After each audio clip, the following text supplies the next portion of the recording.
Մեծ համար ցավոք, մեծամասնության համար ասեմ, որովհետեւ բոլորը մենք հողի տարբեր հողի նման մի տարի փոփոխության բան ավելի ենք սիրում։ Մենք փողն ենք ավելի սիրում, քան հողը։ Մինչև այս ախտորոշումը չանենք եւ այս ախտից չփորձենք բուժվել, մենք հայրենիք չենք ունենա։ Մինչև մենք փողասիրությունից չհրաժարվենք եւ փողասիրությունից չանցնենք հողասիրության, մենք հայրենիք չենք ունենա։ Եղած հայրենիքն է կկորցնենք։ Ինչպես ասում եմ, եղած հայրենիքն էլ անունը կմնա, բարունակությունը կփոխվի։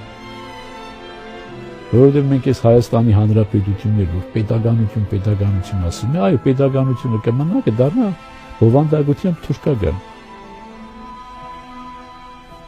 Ես դրա համար էի ասում, Հայաստանին հաղթեց Էրմենիստանը։ Հայաստանը կդառնա երրորդ թուրքական պետությունը։